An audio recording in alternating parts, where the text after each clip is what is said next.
I've been wanting to talk about this for a while now, so I'm just going to go ahead and jump into it. The PlayStation Classic. What all can I say about the PlayStation Classic that everyone else hasn't already talked about it? Well, let's put it this perspective. I was open-minded to it. I was like, you know what, technically it has somewhat of okay lists. Not a whole bunch, but okay-ish.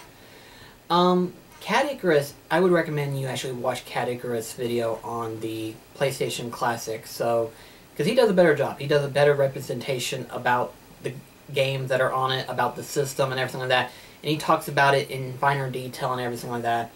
And what's funny is that there were some creative ideals that previous Classic versions have done, like the Nintendo Classic and the Super Nintendo, yet PlayStation fell short. And the problem is that, you know, they could have done better. Really, they could have. And it starts off with the list of games. The list of games are not that inherently good. Like, I kid you not when I say this, like, the biggest parts of the system itself are that, like, Final Fantasy VII, which obviously makes sense, Metal Gear Solid makes perfect sense, you've got Persona 1, so that's going to be an automatically favorite right there. Resident Evil, again, an obvious favorite. But everything else in general, you've got like a mix of like, okay, yeah, it's a good thing that this is on here, and then you've got like, what were they thinking? What were they thinking? And the bad thing is, this product is clearly a rush project. Clearly it is. Like, there were some certain features on this thing that you can clearly tell that this was just a rush project. And that's not good. That's not good, you know, to know that it's clearly visible to any normal person who picks this up and starts it up and everything like that. You can tell that it was literally a cheap gimmick based on nostalgia. It's not good. It's not a good thing to have when it comes to classic editions. PlayStation 1 has a lot of good games, but none of which that was put onto the system. It's unfortunate, but it's true.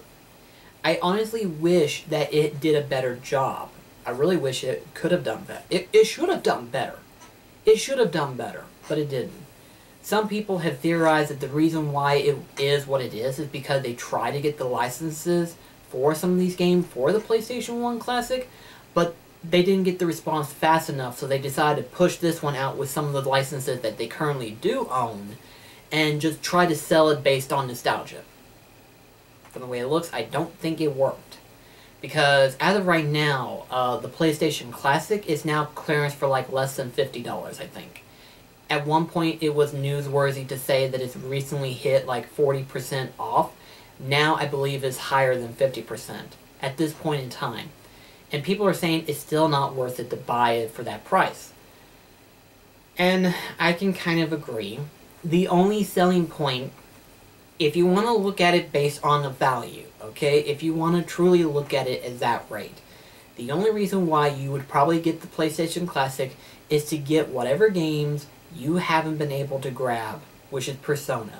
Persona is considered to be one of the more expensive titles on this Classic system. And I only say this because technically Persona has only ever been released a second time through PS Vita or PSP, through the PlayStation Store. It's not available to be played on the PlayStation 3, much less PlayStation 4. It's only for handheld for some reason. And so if you want to get a chance to play it on a television, on like a proper console, then the PlayStation Classic would be your best bet. Because any other way, getting a good physical condition with the case intact and everything like that would probably cost you close to $100. Without any arguments whatsoever. I did see it in a store one time for like $80, but it didn't have a case. It just had the disc. So, judge it by that merit alone. I think it's okay if you wanted Persona, which I know of a friend who probably already got it just because of that. But still, to a point, though, it could have done better, and it should have done better. In fact, I can easily probably build up a good 10 games that could have been easily implemented into the PlayStation Classic. Both actual games and games that you couldn't get anywhere else through PlayStation Store or anything like that. And they failed. They failed to do that, you know? And honestly, I just wish that there was a way that these licenses things wasn't so picky at times, you know? There's no real way of being able to talk about it without being able to figure out how to get around the licenses issues and stuff like that. I mean, no offense, these games came out at this point now almost 25 years ago. Some of them a little bit 20 years ago, but still to a point. The PlayStation is fixing to turn 25 this year. By December, it will be the 25th anniversary. This is not how you want to launch that. This is not how you want to go into merging into the 25th year of PlayStation 1. This is not how you want to do this, okay? Maybe depending on how Sony does things, which at this point right now is hard to say because they're not going to do an E3. They definitely didn't do a PlayStation Experience event. So it's hard to say what Sony's doing right now. Maybe they'll have their own Direct. I don't know. There's no news right now. So we'll just have to wait and see what Sony's going to do at this point in time. But the thing about the PlayStation Classic, you know, you have all these other problems. You have how some of them are running the PAL versions, which the PAL versions doesn't run as superb compared to the regular versions. Then you have the fact that the actual USB cable that came with it and stuff, it doesn't have a power adapter, and a lot of people, I said that a lot of people probably have it through their cell phones and stuff like that, but Cat Icarus actually pointed this out, and I didn't even think of this. The NES and SNES, you can plug that USB plug to the back of your TV, because smart TVs now have USB ports. You can plug that in and it will start up. The PlayStation Classic doesn't. And I'm like, I didn't even know about that. Because I don't own NES or SNES Classic. But to know that technically those two can plug into the back of the TV and run perfectly fine, that's mind-blowing. And the PlayStation Classic can't even do that? That's kind of sad. You know, the fact that it has to be plugged in to a power port supply. Has to be plugged into a power port in order for it to even be functional. Can't even be plugged into the back of a TV with a USB slot and everything like that. That's not forgivable. Nintendo does it better. PlayStation didn't even do that. And then Cat Icarus even mentioned in his video, the menu on the SNES and NES is a little bit more flashier and a little bit more creative because it has like a little bit of a junky music. Junky? Either way, it has a little bit of a vibe music to it. It looks like it had dedication to it. It looked like it wasn't just pushed out on the shelf. It looked like they actually worked on this. However, the PlayStation Classic, clearly there's no flashy menus. It looks like the menu of an actual emulator, which technically it is.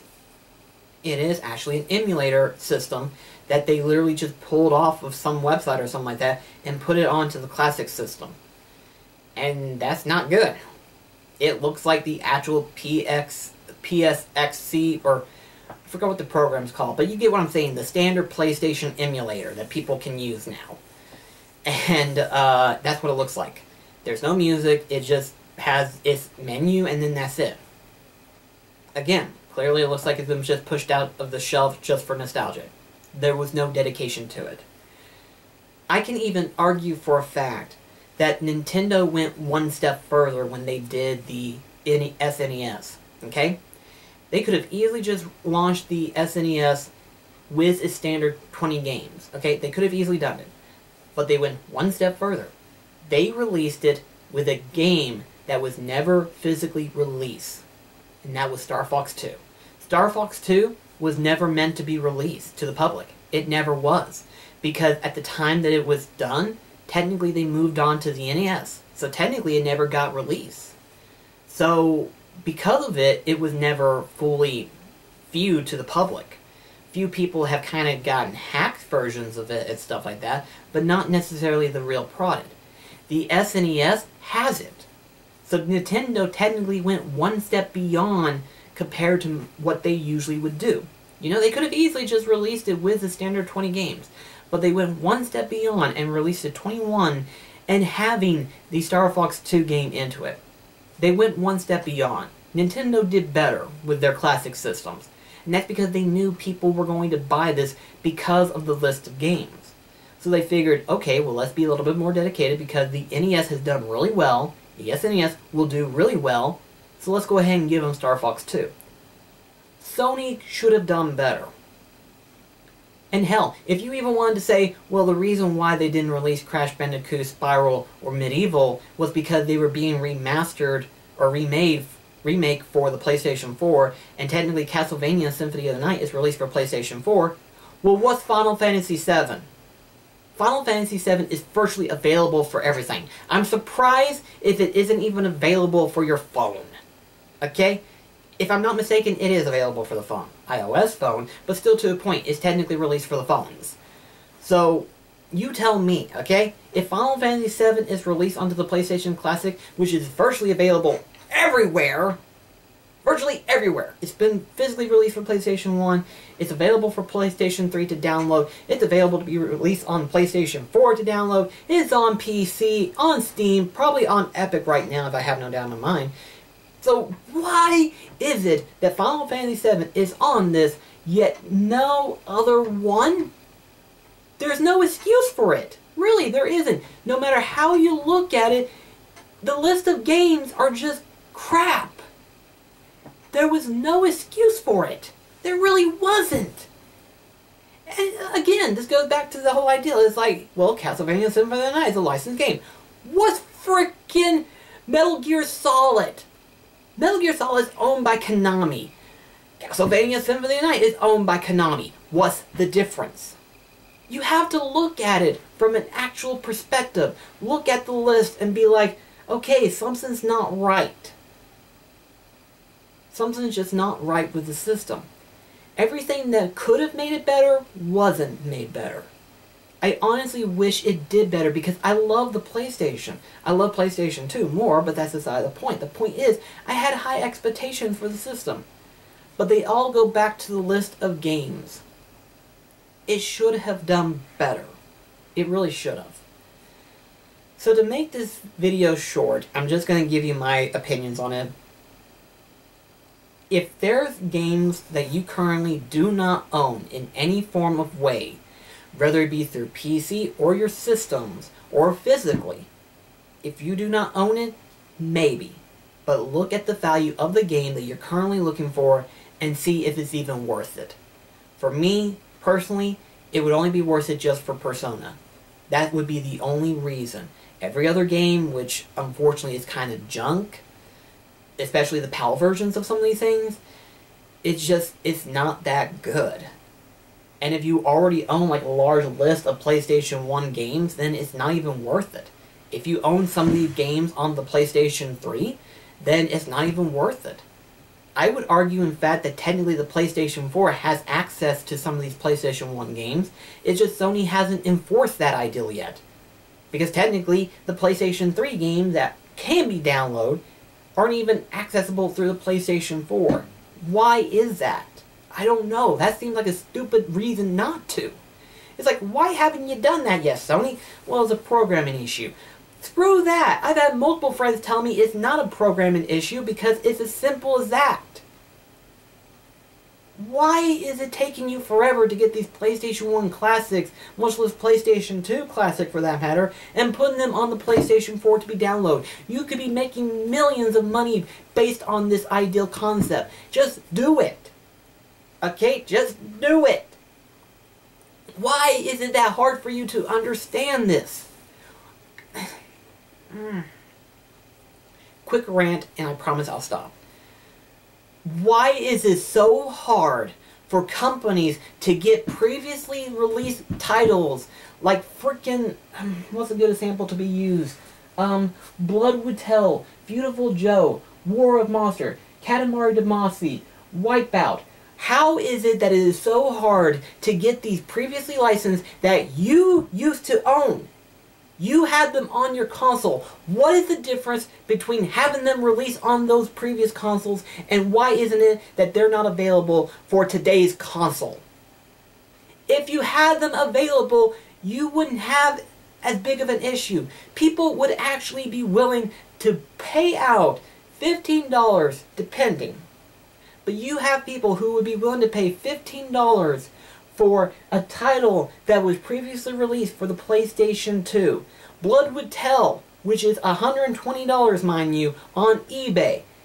It is nearly impossible to find on actual shelf. I haven't seen it on an actual retro game store shelf, so I bought mine on eBay. I love that game. Admittedly, it's not worth $120, but I love it. Why is it not available through the PlayStation 4? Why is it so hard? I'm gonna do this now. I've lost my mind. I have no patience. You have an entire library of PS2, PS1, PlayStation 3. How is it that it is so hard to put these games on your newest consoles? How is it that hard? I mean, hell, recently, Microsoft just recently released some of the actual good titles to where you can play it on the Xbox One. Why is it so hard? Why does it take so long? What is the issue? Explain, guys, explain. Nintendo is even in that line of difficulty. Why is it so hard to have digital versions of these previously released games? Why is it so hard? Why is it? Is it a licensing issue? Why is that so hard?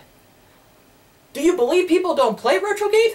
You're stupid to believe that. Because guess what? Resident Evil 2 was released for the PlayStation 1, just got remade, and people are playing the demo just crazy out of it. And people are more than likely going to buy it because of the demo. Then you have Crash Bandicoot and Spyro, which did really well. They both got remade, and Medieval is on the verge of being remade and being released sometime this year probably. I don't know, it hasn't been confirmed yet. We don't know when, it just said 2019. But Medieval is on the way. Final Fantasy VII is being remade, for crying out loud. Record is the most popular game out of the PlayStation 1, but still to a point. Why is it so hard to get any of these licenses onto current consoles? How is it that hard?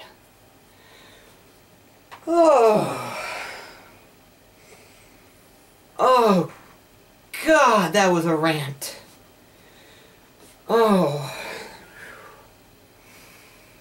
I do apologize for that rant, but I do not understand. And until companies give out a legitimate reason, and I'm not talking about the main consoles, I mean actual developers. Developers like Capcom, Square Enix, all of them. Why is it so hard for you to understand that if you release the digital versions of any of these retro games, why do you not see that as being a profitable margin? It wouldn't be hard. You don't have to re-release it on physical. Just release it digitally and people will pay for it. I'm sure you've seen it numbers of times. Why is it so hard? Why? Oh gosh. Oh. I need a drink.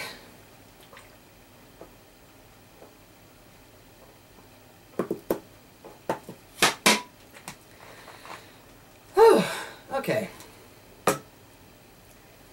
I will say this much for the PlayStation Classic. I will say this much. If there's any redeeming factor for it, that is. There's only one redeeming factor.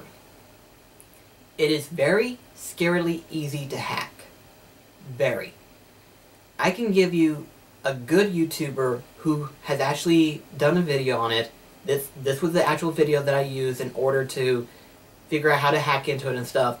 You can look at that video if you want to, if you want to risk it. The cool thing about it is that you don't technically have to alter the PlayStation 1 Classic. You don't have to alter it.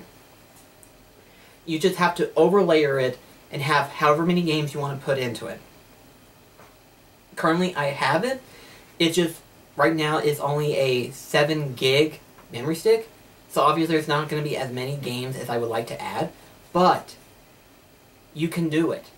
It's easy to hack. In fact, hackers have stated that this is so easy to hack that it didn't take them long at all to make a program functionality to where you can hack into this and add number of games that you want.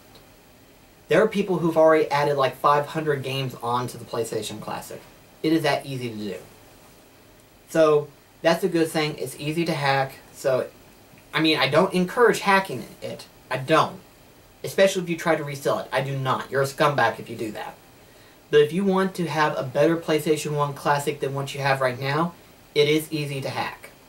That is the only redeeming factor that I can give out there. So, anyway, before I go off to another rant, I don't know why, but these last couple of videos I've been very ranty. That's not good. That's not good. I need to stop being ranty, even though it's kind of hard to, considering what we've got. Anyway, I'm going to stop. I'm going to end the video. Thank you so much. Let me know in the comments below, what do you think about the PlayStation Classic?